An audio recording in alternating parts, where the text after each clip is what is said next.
2 Samuel 2, New Living Translation. After this, David asked the Lord, "Should I move back to one of the towns of Judah?" "Yes," the Lord replied. Then David asked, "Which town should I go to?" "To Hebron," the Lord answered. David's two wives were Ahinoam from Jezreel and Abigail, the widow of Nabal from Carmel. So David and his wives and his men and their families all moved to Judah, and they settled in the villages near Hebron. Then the men of Judah came to David and anointed him king over the people of Judah.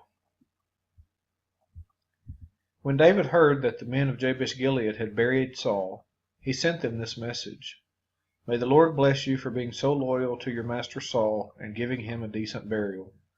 May the Lord be loyal to you in return and reward you with his unfailing love. And I too will reward you for what you have done. Now that Saul is dead, I ask you to be my strong and loyal subjects like the people of Judah, who have anointed me as their new king." But Abner, son of Ner, the commander of Saul's army, had already gone to Mahanaim with Saul's son Ishbosheth. There he proclaimed Ishbosheth king over Gilead, Jezreel, Ephraim, Benjamin, the land of the Asherites, and all the rest of Israel. Ishbosheth, Saul's son, was 40 years old when he became king, and he ruled from Mahanaim for 2 years. Meanwhile, the people of Judah remained loyal to David. David made Hebron his capital, and he ruled as king of Judah for 7.5 years. One day Abner led Ishbosheth's troops from Mahanaim to Gibeon. About the same time, Joab, son of Zeruiah, led David's troops out and met them at the pool of Gibeon. The two groups sat down there, facing each other from opposite sides of the pool. Then Abner suggested to Joab, "Let's have a few of our warriors fight hand to hand here in front of us." "All right," Joab agreed. So 12 men were chosen to fight from each side, 12 men of Benjamin representing Ishbosheth, son of Saul, and 12 representing David. Each one grabbed his opponent by the hair and thrust his sword into the other's side so that all of them died. So this place at Gibeon has been known ever since as the Field of Swords. A fierce battle followed that day, and Abner and the men of Israel were defeated by the forces of David. Joab, Abishai, and Asahel, the 3 sons of Zeruiah, were among David's forces that day. Asahel could run like a gazelle, and he began chasing Abner. He pursued him relentlessly, not stopping for anything. When Abner looked back and saw him coming, he called out, "Is that you, Asahel?" "Yes, it is," he replied. "Go fight someone else," Abner warned. "Take on one of the younger men and strip him of his weapons." But Asahel kept right on chasing Abner.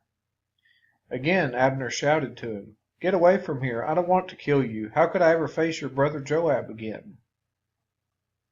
But Asahel refused to turn back, so Abner thrust the butt end of his spear through Asahel's stomach, and the spear came out through his back. He stumbled to the ground and died there, and everyone who came by that spot stopped and stood still when they saw Asahel lying there.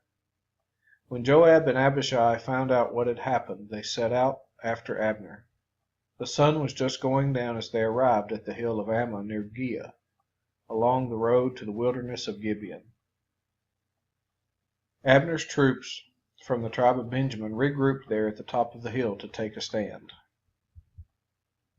Abner shouted down to Joab, "Must we always be killing each other? Don't you realize that bitterness is the only result? When will you call off your men from chasing their Israelite brothers?" Then Joab said, "God only knows what would have happened if you hadn't spoken, for we would have chased you all night if necessary."